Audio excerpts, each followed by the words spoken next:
साथियों, आज मैं आप सभी के सामने जिस विषय पर अपने विचार रखने जा रहा हूं, वह विषय केवल ज्ञान का नहीं, वह हमारे रोजमर्रा के जीवन का सच है।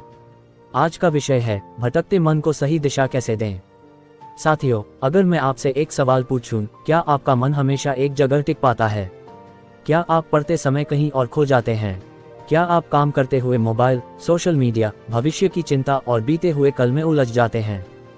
अगर आपका जवाब हाँ है, तो यकीन मानिए, आप अकेले नहीं हैं। आज की दुनिया में सबसे ज्यादा जो भटक रहा है, वह इंसान का मन है। मन क्यों भटकता है? साथियों, मन कोई दुश्मन नहीं है, लेकिन जब उसे दिशा नहीं मिलती, तो वही मन हमारा सबसे बड़ा शत्रु बन जाता है। हमारा मन भटकता है क्योंकि हम बहुत कुछ एक साथ पाना चाहते हैं, हम दूसरों की जिंदगी से अपनी तुलना करते हैं, हम भविष्य की चिंता में आज को बर्बाद कर देते हैं, और सबसे बड़ी वजह, हम मन को चलाना नहीं सीखते, मन हमें चलाने लगता है। बुद्ध कहते थे, जिसने अपने मन को जीत लिया, उसने संसार की सबसे बड़ी जीत हासिल कर ली। मन और बंदर की कहानी। साथियों, मन को अक्सर बंदर कहा गया है, क्योंकि बंदर की तरह यह एक डाल से दूसरी डाल पर कूदता रहता है। आज यहाँ, कल वहाँ, अभी कुछ और, अगले पल कुछ और। लेकिन सवाल यह नहीं है कि मन भटकता क्यों है, सवाल यह है, क्या हम उसे सही दिशा दे रहे हैं या नहीं। भटकता मन सबसे पहले क्या छीनता है? साथियों, भटकता मन सबसे पहले छीनता है शांति, फिर वह छीनता है एकाग्रता, आत्मविश्वास, निर्णय लेने की क्षमता, और धीरे धीरे इंसान खुद से ही हारने लगता है।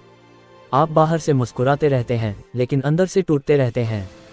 बुद्ध की पहली सीख, वर्तमान में जीना सीखो। साथियों, गौतम बुद्ध ने एक बात बहुत स्पष्ट कही, अतीत जा चुका है, भविष्य आया नहीं है, जो है वह केवल ये क्षण है। लेकिन हम क्या करते हैं? शरीर आज में होता है, मन कल में होता है, और आत्मा कहीं खो जाती है। मन भटकता है क्योंकि हम उसे वर्तमान में रहना नहीं सिखाते। जब आप खाना खाएं, तो सिर्फ खाना खाएं, मोबाइल नहीं। जब आप पढ़ें, तो सिर्फ पढ़ें, नोटिफिकेशन नहीं। जब आप किसी से बात करें, तो पूरी तरह वहां मौजूद रहें। यही माइंडफुलनेस है, यही बुद्ध की सबसे गहरी शिक्षा है। दूसरी सीख, इच्छाओं पर नियंत्रण। साथियों, मन भटकता है क्योंकि इच्छाएं भटकाती हैं। आज चाहिए ज्यादा पैसा, ज्यादा पहचान, ज्यादा लाइक, ज्यादा तुलना, लेकिन बुद्ध कहते हैं, इच्छा दुख की जड़ है। ध्यान रखिए, इच्छा बुरी नहीं है, लेकिन अनियंत्रित इच्छा मन को पागल बना देती है। कम चाहो, लेकिन गहराई से चाहो, जो है उसमें संतोष सीखो। तीसरी सीख, मौन की ताकत। साथियों, आज की दुनिया शोर की दुनिया है, हर कोई बोल रहा है, कोई सुन नहीं रहा। मन भटकता है क्योंकि उसे कभी मौन नहीं मिलता। बुद्ध का मौन कोई कमजोरी नहीं था, वह उनकी सबसे बड़ी शक्ति थी। दिन में कुछ समय खामोशी के लिए निकालिए, बिना मोबाइल, बिना शोर, बिना शिकायत। जब आप चुप होते हैं, तभी मन बोलना बंद करता है। चौथी सीख, आत्मनिरीक्षण। साथियों, हम दूसरों की गलतियां गिनते रहते हैं, लेकिन खुद से सवाल नहीं करते। बुद्ध कहते थे, दूसरों को बदलने से पहले खुद को समझो। हर दिन खुद से पूछिए, आज मेरा मन क्यों भटका? किस चीज ने मुझे कमजोर किया? मैंने क्या सीखा? ये सवाल मन को आईना दिखाते हैं। ध्यान मन को दिशा देने का सबसे सरल उपाय। साथियों, ध्यान कोई साधु संतों की चीज नहीं है, ध्यान आज के युवा की जरूरत है। ध्यान का मतलब आंख बंद करके बैठना नहीं, बल्कि मन को वापस लाना। जब भी मन भटके, उसे डांटो मत, बस वापस लाओ। यही अभ्यास मन को अनुशासित बनाता है।